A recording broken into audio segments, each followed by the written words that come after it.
This is an NFL Hangover segment. We're overreacting to OTA and Minicamp storylines here, guys. Minka Fitzpatrick, he just signed an extension with the Steelers. He's going to make him the NFL's highest paid safety. They already have Watt and, you know, there's Fitzpatrick and Hayward. They're all signed through at least 2024. This is a big, big money defense. Should we be buying this squad this year, Geoff? You know, it's funny. You didn't even mention your boy, former Jacksonville Jaguar, Miles Jack, getting jacked in the middle of the defense here. I mean, you know, on paper, everyone's expecting this unit to bounce back. And I think they're going to be good in spots for daily fantasy, like because the sack rate's going to be high, I think, with Jack in there and Hayward. But, you know, they lost Stephon Tuitt, who retired. He was a really good run stuffer inside, obviously missed a year, and that hurt them last year, and he's not back. I don't really like what they've done on the outside that much, like Levi Wallace, Ahkello Witherspoon. Are those guys really going to stand up against like Jamar Chase, T. Higgins? I don't know, man. I mean, I see it, and I think they'll be fine, but I don't see this necessarily as being like an elite defense. I'll still think they may have a little bit of trouble stopping the run. And I think they're going to have trouble stopping guys like Chase. So I'm buying like that they'll be a little bit better, but I still think the Steelers team, I don't think they're necessarily going to be like top 3 elite or anything like that. Yeah, Pearce, we know how good they were in the sacks department, but back half of the league when it comes to points and yards allowed. Yeah, I don't know if it's quite fair to compare how they're going to match up against Jamar Chase. No one can stop Chase. Witherspoon was the 13th best rated cornerback according to PFF. Hayden leaving the team is an upgrade. He had a veteran presence, but he was really terrible. Levi Wallace played well his first 4 seasons for Buffalo. Not so good last year, but you got to realize that Tre'Davious White wasn't there helping him out. I think if he is in Pittsburgh, surrounded by good players, Wallace will be a better player. Geoff mentioned Miles Jack. Miles Jack is still only 26 years old. He was great the first handful of seasons. Last year, for whatever reason, he just completely fell off a cliff and was absolutely terrible. But now, since he's going to be surrounded by star players everywhere in a great system, I would not be surprised to see the old Miles Jack return. We're still waiting on Devin Bush. He was the 10th pick overall in 2019. He hasn't done anything, and that really is the question. For me, I think the cornerbacks are fine, the safeties are fine, the pass rush is fine, but can these linebackers step up? And I think Jack and Bush, surrounded by good players, Pittsburgh will be a dominant defense. I mean, Geoff, they're shelling out a league-high $116 million dedicated towards the defense. And you know this more than anyone else. Like, a good defense isn't going to get it done. That defense has to be great when they're breaking in a new quarterback, too.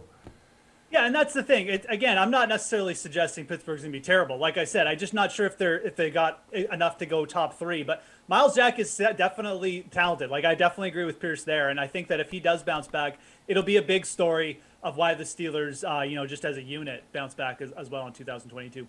All right, now we got to find out in our nation's capital, is Terry McLaurin going to get what he honestly deserves here? Because he has skipped the last 2 days of minicamp. Ron Rivera says the deal will get done. Ron Rivera also saying, like, no, we're not trading him, so stop asking me about it. How much is this going to hurt the offense this year? I guess, Geoff, how successful can this offense be without this guy? And, like, Carson Wentz needs him more than anybody else. Yeah, he does. He really does. You know, you always try and play devil's advocate and look for things, but, like, this would be bad for Washington. I mean, I kind of like Jahan Dotson, but, you know, relying on a rookie to come in and all of a sudden just replicate what Terry McLaurin can bring for you, like, that's a really risky thing. And you look at Carson Wentz and just, you know, how he plays. Obviously, like, playing behind a good O-line. He was okay in spots last year, but, you know, he did have, like, Michael Pittman as a big target on the outside. And McLaurin can just, you know, obviously he just draws attention. Whatever he does, you know, he's good at creating separation. He's good at drawing people downfield. So without him on the field, guys like Samuel, Dotson, who's ever starting at tight end, it's probably not going to be Logan Thomas at the start. And even their running backs, like, there's just not going to be as much space on the field. Teams are going to be able to stack boxes. This team needs Terry McLaurin on the field. Ron Rivera's right. Like, trading him would be stupid. You know, he's a number 1 receiver who, like, you know, I think there's still lots to give here from McLaurin, too. I mean, don't forget who he's played with in his first couple of years of his career. Taylor Heineke is a big part of that story. So, you know, what he's done and able to put up numbers with the quarterback play so far, it kind of tells you what kind of player it is. A player I think will eventually break out for, like, you know, a top 3 kind of wide receiver season. They need him on the field to be a big loss. And as far as fantasy goes, I mean, this team, I don't want to say be dead without him, but like it would not help for sure. Anyone on the field. Yeah, you're absolutely right. Like, this is a guy who has constantly delivered as their leading receiver since he entered the league. I think it was 2019. And Pearce, to go off of Jeff's point here, like last season, 77 passes he caught, north of 1,000 yards, 5 touchdowns, easily leading Washington in all 3 categories. They're in trouble without him. Well, what about with him? Let's just assume that he does sign and everything works out. Yeah. Are they really that good if McLaurin plays? Is this Washington team really that imposing?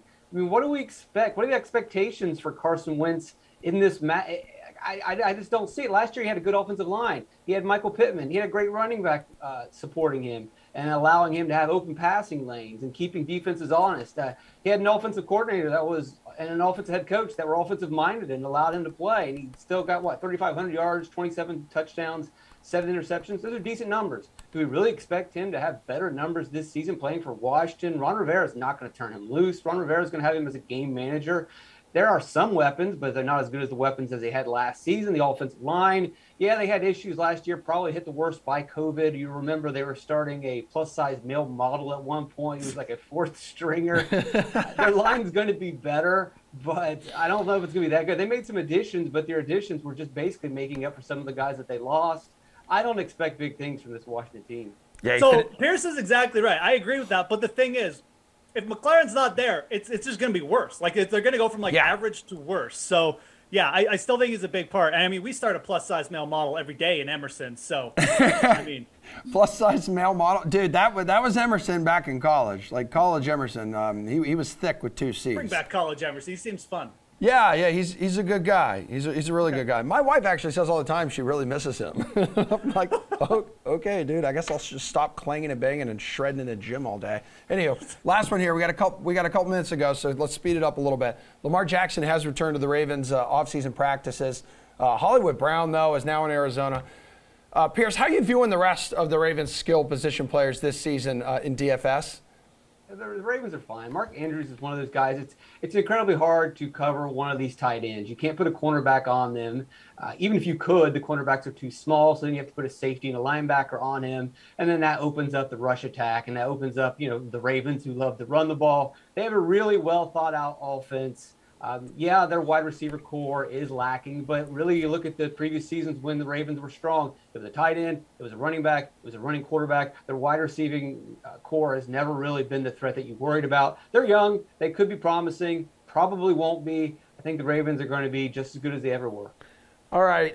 This could spell trouble for Mark Andrews. Do you think so, Geoff?